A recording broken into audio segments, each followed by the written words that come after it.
Hello friend, स्वागत है आपका अपने चैनल आस्क क्लास में। आज की इस वीडियो में भौतिकी के काफ़ी महत्वपूर्ण 5 सब्जेक्टिव प्रश्न हम आपको बताएंगे।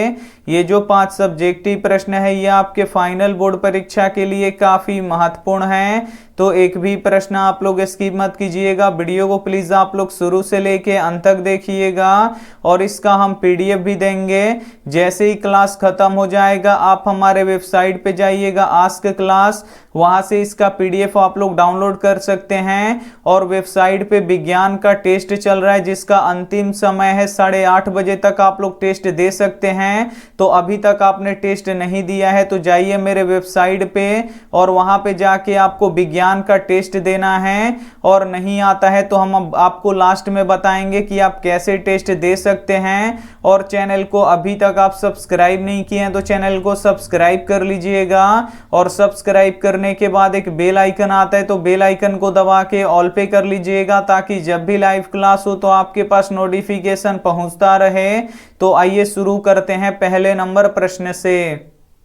तो पहला नंबर प्रश्न है कि आवर्धन किसे कहते हैं और इसका एसआई मात्रक को लिखिए। काफी महत्वपूर्ण प्रश्न है ये आपके बोर्ड परीक्षा के लिए। यहाँ पे आपको बताना है कि आवर्धन किसे कहते हैं और इसका एसआई मात्रक को भी लिखना है। तो आइए इसका उत्तर देख लेते हैं। सबसे पहले हम यहाँ पे समझेंगे कि आवर्धन किसे कहते हैं।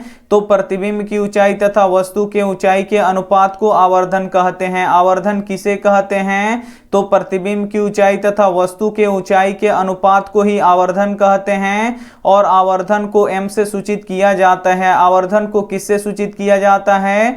तो आवर्धन को m से सूचित किया जाता है। आवर्धन का एसआई मात्रक नहीं होता है। जो आवर्धन होता है इसका एसआई मात्रक नहीं होता है, ये मात्रक विहीन होता है। तो ये ऑब्जेक्टिव प्रश्न पूछा जाता है कि आवर्धन का एसआई मात्रक क्या होता है। तो आवर्धन का कोई भी एसआई मात्रक नहीं होता है, ये मात्रक विहीन होता है। इसे आपको याद रखना है। यदि प्रतिबिंब की ऊंचाई v तथा वस्तु की ऊंचाई u हो तो आवर्धन m बराबर क्या होगा? v बटा u होगा।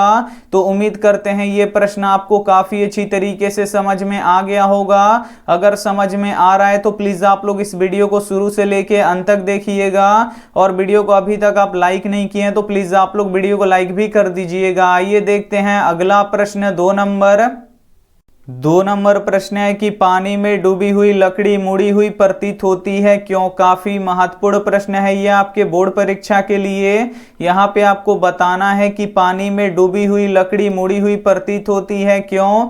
तो आइए इसका उत्तर देख लेते हैं। पानी में डूबी हुई लकड़ी मुड़ी हुई प्रतीत इसलिए होती है कि जब प्रकाश विरल माध्यम से सघन माध्यम में प्रवेश करता है तो वह अभिलंब की ओर मुड़ जाता है। और यही कारण है कि पानी में डूबी हुई लकड़ी मुड़ी हुई प्रतीत होती है। तो उम्मीद करते हैं ये प्रश्न आपको काफी अच्छी तरीके से समझ में आ गया होगा कि पानी में डूबी हुई लकड़ी मुड़ी हुई प्रतीत होती है, क्यों? तो जब प्रकाश की किरणें विरल माध्यम से सघन माध्यम में प्रवेश करती है तो जो प्रकाश होती है वो अभिलंब की ओर मुड़ जाती है। और यही कारण है कि पानी में डूबी हुई लकड़ी मुड़ी हुई प्रतीत होती है। तो उम्मीद करते हैं ये भी प्रश्न आपको काफी अच्छी तरीके से समझ में आ गया होगा। आइए देखते हैं अगला प्रश्न 3 नंबर प्रश्न है कि आपतित किरण, परावर्तित किरण, आपतन बिंदु, आपतन कोण तथा परावर्तन कोण को परिभाषित करें। काफी महत्वपूर्ण प्रश्न है ये भी आपके बोर्ड परीक्षा के लिए। यहाँ पे आपको आपतित किरण, परावर्तित किरण, आपतन बिंदु, आपतन कोण तथा परावर्तन कोण को परिभाषित करना है। तो आइए एक एक करके परिभाषित करते हैं। तो सबसे पहले हम यहाँ पे आपतित किरण को परिभाषित करेंगे। तो किसी दर्पण पर आके टकराने वाली किरण को आपतित किरण कहते हैं। तो आपतित किरण किसे कहते हैं? तो किसी दर्पण पर आके टकराने वाली जो ये किरण होती है इसे आपतित किरण कहते हैं। अब हम यहाँ पे परावर्तित किरण को देखेंगे। दर्पण से टकराकर लौटने वाली किरण को परावर्तित किरण कहते हैं। और दर्पण से टकराकर जो किरण लौटती है इसे परावर्तित किरण कहते हैं। उसके बाद हम यहाँ पे आपतन बिंदु देखेंगे। आपतित किरण दर्पण के जिस भाग पे टकराती है उसे आपतन बिंदु कहते हैं। तो आपतन बिंदु किसे कहते हैं? तो आपतित किरण दर्पण, जो ये यहाँ पे दर्पण है, दर्पण के जिस भाग पे टकराती है उसे आपतन बिंदु कहते हैं। और यहाँ पे आपतन कोण देख लीजिए, आपतित किरण और अभिलंब के बीच जो कोण बनता है उसे आपतन कोण कहते हैं। तो आपतन कोण किसे कहते हैं? तो आपतित किरण और अभिलंब के बीच में जो कोण बनता है उसे आपतन कोण कहते हैं। अब हम यहाँ पे परावर्तन कोण देखेंगे। परावर्तित किरण और अभिलंब के बीच जो कोण बनता है उसे परावर्तन कोण कहते हैं। तो यहाँ पे देखिए परावर्तित किरण और ये अभिलंब है, इसके बीच में जो कोण बनेगा उसे परावर्तन कोण कहेंगे।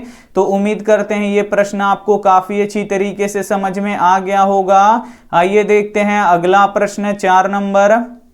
4 नंबर प्रश्न है कि दीर्घ दृष्टि दोष क्या है, इसे दूर किस तरह कर सकते हैं। काफी महत्वपूर्ण प्रश्न है ये भी आपके बोर्ड परीक्षा के लिए।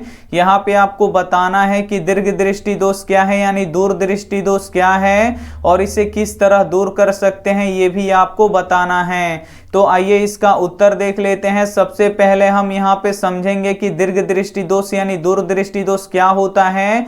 तो नेत्र का वह दोष जिसके कारण दूर की वस्तु स्पष्ट दिखाई देती है तथा नजदीक की वस्तु स्पष्ट दिखाई नहीं देती है, तो इसे दीर्घ दृष्टि दोष कहते हैं। तो दीर्घ दृष्टि दोष या दूरदृष्टि दोष किसे कहते हैं? तो इसमें क्या होता है कि दूर की वस्तु स्पष्ट यानी साफ दिखाई देती है और नजदीक की वस्तु साफ नहीं दिखाई देती है, और नेत्र के इसी दोष को दीर्घ दृष्टि दोष कहते हैं। दीर्घ दृष्टि दोष में नेत्र गोलक छोटा हो जाता है। जब दीर्घ दृष्टि दोष होता है तो जो नेत्र गोलक होता है ये छोटा हो जाता है और रेटिना पर प्रतिबिंब नहीं बन पाता है। तो इस दोष को दूर करने के लिए उत्तल लेंस का प्रयोग किया जाता है। क्या होता है कि दीर्घ दृष्टि दोष में दूर की वस्तु साफ दिखाई देती है और नजदीक की वस्तु साफ नहीं दिखाई देती है, क्योंकि इसका जो नेत्र गोलक होता है ये छोटा हो जाता है और इसका प्रतिबिंब रेटिना पर नहीं बन पाता है। और इस दोष को दूर करने के लिए हम क्या करते हैं? तो उत्तल लेंस का प्रयोग करते हैं और दीर्घ दृष्टि दोष को हम ठीक कर सकते हैं। तो उम्मीद करते हैं ये भी प्रश्न आपको काफी अच्छी तरीके से समझ में आ गया होगा।